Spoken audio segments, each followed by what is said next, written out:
कोलकाता में lady trainee doctor के साथ दरिंदगी की इंतहा हो गई।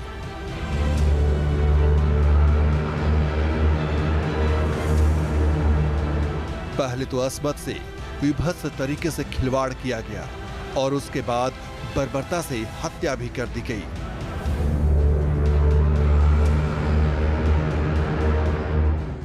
कोलकाता में ट्रेनी डॉक्टर के रेप और मर्डर के मामले ने पूरे देश के मानस को झकझोर दिया।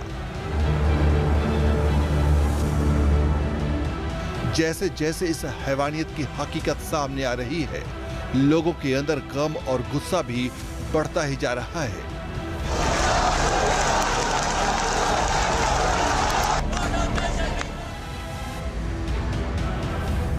हैरानी इस बात की है कि जिसने इस शैतानी कांड को अंजाम दिया वो गिरफ्त में आ चुका है, लेकिन सवालों की फहरिस्त लंबी होती जा रही है।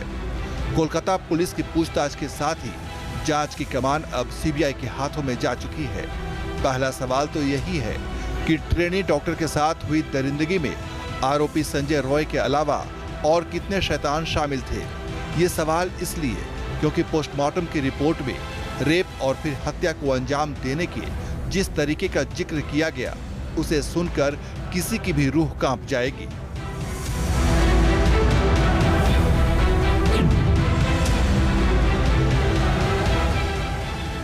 कोलकाता आरजी कर की ट्रेनी डॉक्टर के साथ रेप और मर्डर की घटना को 8 और 9 अगस्त की दरमियानी रात अंजाम दिया गया था। वारदात अस्पताल के अंदर ही हुई थी, इसलिए सवाल खड़े हो रहे हैं कि आरोपी संजय रॉय ने क्या वारदात को अकेले अंजाम दिया या फिर कई दूसरे आरोपी भी इसमें शामिल थे। पोस्टमार्टम रिपोर्ट में दरिंदगी के सबूत मिलने के बाद इसे लेकर सवाल उठना लाजिमी है। वारदात की रात ट्रेनी डॉक्टर अपने 4 सहकर्मियों के साथ अस्पताल के सेमिनार हॉल में डिनर के लिए गई थी। हालांकि डिनर के बाद उनके सहकर्मी वहां से निकल गए, लेकिन ट्रेनी डॉक्टर रुक गई और फिर 9 अगस्त की सुबह दिल दहला देने वाली खबर की गूंज सुनाई दी। तो क्या इस हैवानियत में गिरफ्त में आए आरोपी के साथ दूसरे लोग भी शामिल थे? पोस्टमार्टम रिपोर्ट के आधार पर अखिल भारतीय सरकारी डॉक्टर संघ के अतिरिक्त महासचिव डॉक्टर सुबर्णो गोस्वामी ने चौंकाने वाली बात कही है। उस हम जब उसका घर में गए थे, उसका माता पिता के साथ मीट करने के लिए, उन्होंने हमको पोस्टमार्टम रिपोर्ट जो दिखाया, फाइनल रिपोर्ट उसी दिन ही मिला। उसमें ये साबित हो गया कि वो एक तो मल्टीपल इंजरीज जो है बॉडी के, उसका फेस में, स्कैल्प में और एवरी प्राइवेट पार्ट्स में जो multiple injury that can not be done by a single man. एक आदमी का तो काम होना बहुत मुश्किल होता है। जाहिर है ये बेहद हैरान करने वाली बात है। इसके अलावा पोस्टमार्टम रिपोर्ट में रेप और शरीर के साथ की गई जिस क्रूरता का जिक्र किया गया है वो भी बेहद खौफनाक है और उससे साफ लगता है कि एक से ज्यादा लोग इस किस्म की बर्बरता में हिस्सेदार हो सकते हैं।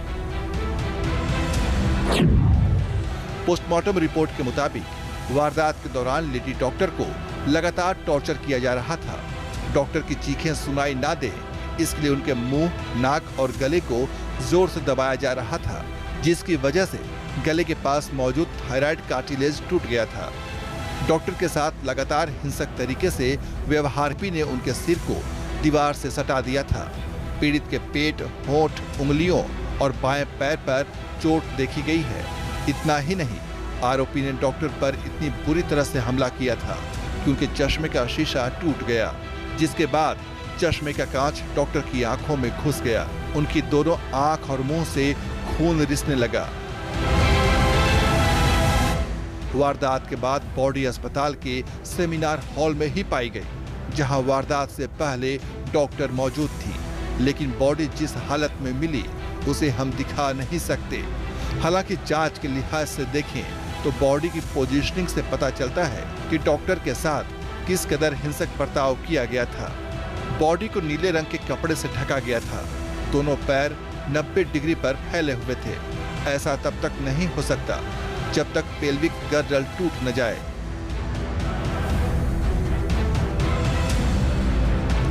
इस हालात के बावजूद अस्पताल प्रशासन ने ऐसी अमानवीय घटना को लेकर घोर लापरवाही बरती। आरोप है कि 9 अगस्त की सुबह ट्रेनी डॉक्टर का शव मिलने के बाद हॉस्पिटल के असिस्टेंट सुपरिटेंडेंट ने परिजनों को फोन किया और जानकारी दी कि डॉक्टर ने खुदकुशी की है। लेकिन लेडी डॉक्टर के रिश्तेदारों का भी आरोप है कि जब माता पिता ने बेटी का चेहरा दिखाने की गुहार लगाई तो अस्पताल प्रबंधन ने उन्हें 3 घंटों तक इंतजार करवाया। पिता अब इंसाफ के इंतजार में है। No safety, no duty. No safety, no duty. No safety, no duty. No safety, no duty. No safety, no duty. मेरा लड़की चला गया, बस क्या होगा? हम लोग का इसके अगेंस्ट ड्यूटी में गया था, ड्यूटी से वापस ऑन ड्यूटी था। जस्टिस मिलना चाहिए, यही हम लोग का एक डिमांड है। और क्या बोले, हम लोग का पूरा उसका साथ है। और लड़की का माँ बोल रहा है कल से वो परसों दिन से रविवार से वो जरूरत पड़े तो आरजी घर के सामने धरने में बैठेगा।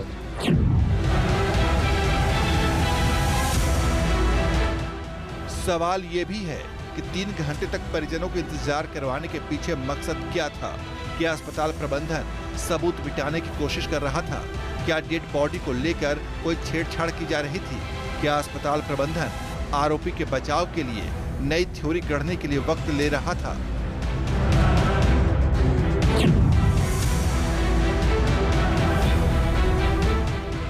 बात सिर्फ इतनी नहीं है कि पर्दे के पीछे से आरजी कर अस्पताल प्रबंधन को बचाने की कोशिशें हो रही हैं, बल्कि अस्पताल से डॉक्टर के साथ हुए रेप और मर्डर की वारदात के सबूत मिटाने का भी गुनाह किया जा रहा है। इन तस्वीरों को देखिए। अस्पताल में जिस सेमिनार हॉल में वारदात हुई, वहां से महज 20 मीटर की दूरी पर रिनोवेशन के नाम पर दीवारें तोड़ी जा रही हैं। आरोप लगाया जा रहा है कि इसके जरिए सबूतों से छेड़छाड़ की कोशिश की जा रही है।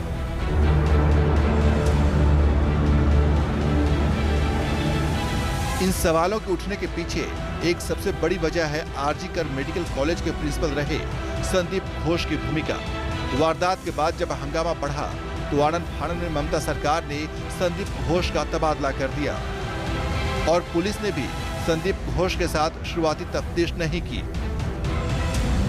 जिसे लेकर कलकत्ता हाईकोर्ट ने बेहद नाराजगी जताई थी। लेकिन अब आरजी कर मेडिकल कॉलेज के पूर्व डिप्टी सुपरिटेंडेंट अख्तर अली ने संदीप घोष पर संगीन आरोप मढ़े हैं।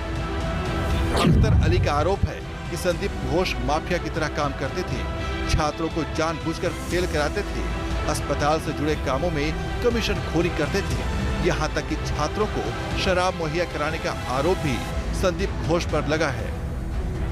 वो बहुत ही करप्टेड आदमी है। वो आरजी कर मेडिकल कॉलेज में स्टूडेंट लोगों को फेल कराना, टेंडर ऑर्डर देकर के 20% कमीशन लेना और ये हॉस्टल वगैरह अलॉटमेंट में पैसा लेना और स्टाफ सिलेक्शन कमीशन, मतलब आरजीकर में जो भी काम होता था, पोस्टिंग हो, ट्रांसफर हो, हाउस स्टाफशिप हो, सब जगह वो पैसा खाते थे। सिर्फ यही नहीं, गेस्ट हाउस में जूनियर जो स्टूडेंट है उन लोगों को बैठ करके शराब वगैरह पिलाते थे और उन स्टूडेंट लोगों से आंदोलन भी करवाते थे। मतलब एक माफिया राजा बोल सकते हैं। मैंने अपनी पूरे कैरियर में इतना गंदा इंसान नहीं देखा। दरअसल इसे लेकर इंसाफ दिलाने के लिए ममता सरकार की मंशा सवालों के कटघरे में है। हालांकि राज्य सरकार ने तफ्तीश के लिए स्पेशल इन्वेस्टिगेशन टीम का गठन किया था, लेकिन कलकत्ता हाईकोर्ट के आदेश के बाद जांच सीबीआई के दायरे में पहुंच चुकी है। हाईकोर्ट ने अपने आदेश में ममता सरकार से पूछा था, पुलिस की जांच अधूरी क्यों है? प्रिंसिपल से अभी तक पूछताछ क्यों नहीं हुई? और जब प्रिंसिपल ने इस्तीफा दिया तो तुरंत दूसरी जगह नियुक्ति क्यों हो गई? इस जघन्य कांड के आरोपी और अस्पताल प्रशासन की साठगांठ को लेकर भी रिपोर्ट सामने आ रही है। आरोपों के मुताबिक मुख्य आरोपी अस्पताल के एक रैकेट से भी जुड़ा हुआ था, जिसमें वो मरीजों को अस्पताल में एडमिट कराने के एवज में मरीज के परिजनों से पैसे लिया करता था। कोलकाता रेप कांड ने निर्भया कांड जैसा गुस्सा पैदा कर दिया है। पूरे देश में पीड़ित परिवार के इंसाफ के लिए आंदोलन हो रहे हैं। देश भर के डॉक्टर्स सड़कों पर उतरे हुए हैं। No service. No service. No service. No service. मिलता है।